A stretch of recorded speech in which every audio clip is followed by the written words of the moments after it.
अस्सलाम वालेकुम अहबाब। जिमें कि मैं तुहानूं पहले दस्सिया कि साडे महल्ले च 3 पुलियां कोल गैस वाला टैंकर जिहड़ा है वो उलट गया। वो कोई मामलात ऐसे बने, ड्राइवर को कंट्रोल नहीं हुई या जिमें भी इशू बनया वो एक अलग टॉपिक है। वो गड्डी उत्थे डिग गई, ਉਹਦੇ ਵਿੱਚ 22 ਵੀ ਲੜਾਈ ਪਿੱਛੇ LPG ਗੈਸ ਆਈ। ਜਿਵੇਂ ਹੀ ਮੁਤਲਕਿਆ ਮਹਿਕਮਿਆਂ Punjab police, traffic police, rescue 112 वाले पता लगा है, फ़ौरन मतलब कार्रवाई जी अमल च लाई गई है। अजे तो सामने नज़र आ रही है पंजाब पुलिस की गड्डी खलोती है, इत्थे नाका लाया गया है। ये मतलब मेन रोड है, इस तो थोड़ी अगे ना पिछली साइड करके वो हादसा होया है। ठीक है, अल्लाह का शुक्र है कोई जानी नुकसान नहीं होया, ड्राइवर बाकी अमला बिल्कुल सेफ आई। पंजाब पुलिस ने उत्थे नाका ला के यूनियन कौंसल रास्ता करके छोटे कब्रिस्तान को लाउंदियां वड्डा कब्रिस्तान है उसनों क्रॉस करते हुए इत्थे हडल ब्रिक्स है ਉਹਦੇ ਕੋਲੋਂ मतलब रास्ता उत्ते जा रहा चढ़ रहा मेन रोड ते उत्ते फिर दूसरा नाका लाया गया ताकि कोई उद्धर ट्रैफिक या इधर ट्रैफिक जी इस रोड ते बिल्कुल ना आवे। यकीन करो इंतहाई बेहतरीन पॉलिसी है।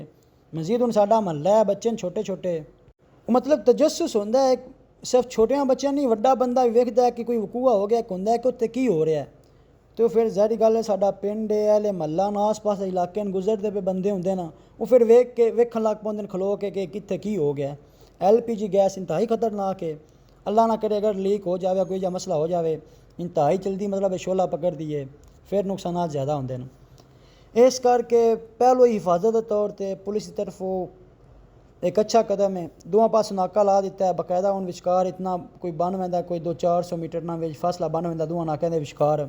इत्थे बकायदा मोटरसाइकिल ते गश्त कर रहे हैं ताकि अहले महल्ला या कोई थल्ले वाला महल्ला है उदों कोई बच्चा या बंदा जरा उत्ते जा कोई छेड़खानी ना करे। ਉਹਦੇ ਕੋਲ बकायदा 112 वाला डाला ही खलोता है, 2 एहलकार भी बैठे ना जेरे नज़र रखे हैं कि कोई इशू ना बने, कोई और बंदा आके या कोई मसला मसाइल क्रिएट ना करे। क्योंकि उन्हें महल्ला इतने माशाल्लाह 50-60 घर है, 150 सारी आवाम रही है। उस तो इलावा मैं एहलकारों को पूछा कि सर की तरीका कार है तुम मतलब किमें इतों कड्डोगे, तो वही दस रहे के और गड्डी आएगी 22 व्हीलर आएगा। ये पिछे जो LPG गैस वाला टैंकर है मतलब पिछे ना टो चैन होंदा है, उस नाल टो चैन कर दे सन गए तो सेफली गैस तो निकल जाएगी, पिछे गड्डी रह पैनी है वो फिर क्रेन नाल जिमें भी मामलात बने वो कढ़ लै सन गए। ए कोई मुतलका अफीसर नो SHO या जो भी हैं ये बजाते खुद इतने मौजूद ना सर्वे कर रहे हैं कि मतलब ज़ाहिर गल है कोई आइडिया ला रहा हो सन कि किमें मतलब रिकवरी की जाए या किमें कढ़िया जाए। इंतहाई बेहतरीन यार, जिते वेखो अगर हुकूमत इदारे अच्छा काम कर रहे हैं उत्थे अप्रीशिएट करना चाहिए।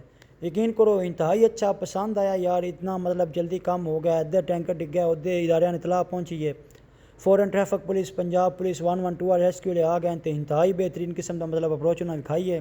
नाके ला के हुण अवाम जी साड़ी है ना उन्हें मना किया इस पास नहीं होना, लेकिन अवाम अपने तजस्सुस ज़्यादा तो मजबूर है कि असीं वेखिए उत्ते की हो रहा। अल्लाह दे बंदे वो जान तो कीमती कोई चीज़ है, वो महकमे कोशिश कर रहे हैं कि बंदे जान बची रहे। साड़ी आवाम जिस कलैन फिर भी बजती पई उदे, हालांकि बकायदा गश्त हो रही कोई बंदा उदे जान नहीं दिता जा रहा, लेकिन फिर भी आवाम ग्रुपां अगे पिछे डिस्कस कर रही है अला ये की हो गया की मामला बनया। डिस्कस बेशक करो लेकिन इस पास आने की बिल्कुल यार ज़रूरत नहीं है।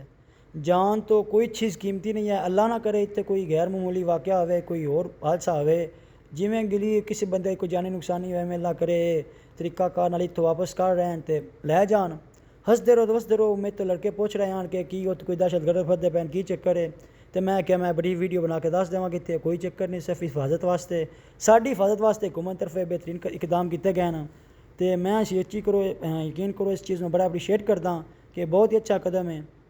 जिते देखो इदारे अच्छा काम कर उत्ते तारीफ़ करनी चाहिए है, तनकीद करना जो है साडा हक है, तारीफ़ करना साडा हक बनता है।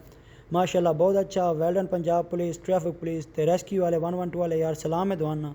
इतनी गर्मी यकीन करो फिर भी यार वर्दी पा के ते सारे मामलात करना हकीकत गल बड़ा मुश्किल होता है। हंसदे रहो तो वसदे रहो, दुआएं याद रखो, वस्सलाम।